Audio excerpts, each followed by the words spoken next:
There are places in the world where time bends, not forward or backward, but inward, curling around itself like smoke above the sea. The North Atlantic, just off the coast of Nova Scotia, is one of those places. And it was there, on a night thick with wind and old sailors' warnings, that Captain Ellis disappeared.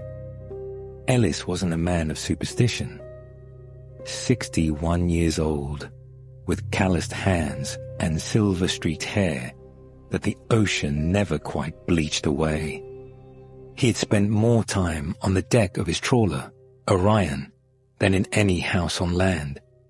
The sea was home, and storms were old friends, rough, unpredictable, but never treacherous without reason. But this storm was different. It came without warning. The sky had been bruised purple by sunset, the kind of hue you remember for its silence. But by midnight, thunder fractured the heavens, and the waves turned feral. Ellis, alone aboard the Orion after dropping his crew at port for repairs, didn't panic. He did what he always did: tightened the rigging, checked the radio, steadied the bow. Routine, ritual, respect. Then he saw the ship, not on the radar, not in the logs, just out there, floating, spectral, a massive schooner with tattered sails that caught no wind.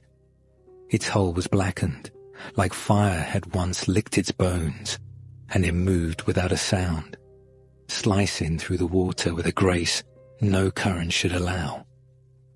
Ellis squinted through the rain, wiping salt and disbelief from his eyes. He knew every ship that passed these waters. This one wasn't among them. He reached for the radio, nothing but static.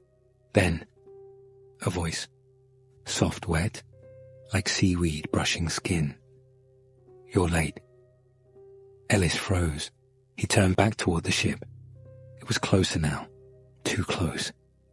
He could see figures on the deck, dozens of them, standing still, faces pale and blurred by distance and rain. None moved, none waved, none breathed, but they were watching.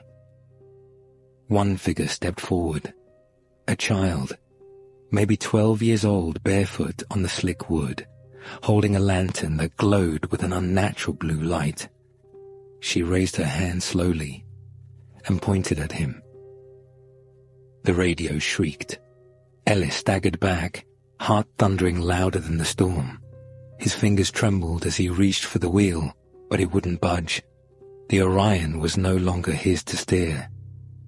Then, silence, absolute, as if the world had taken a breath and never let it out. And in that stillness, a whisper. Below. The next morning, fishermen found no wreckage. No distress calls had been received. The Orion was gone, not sunk, not shattered, just erased.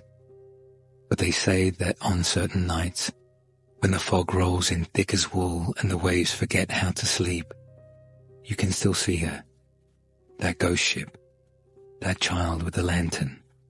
And if you listen closely, over the howl of wind and the whisper of tides, you'll hear the last words of a man who once knew the sea like a brother.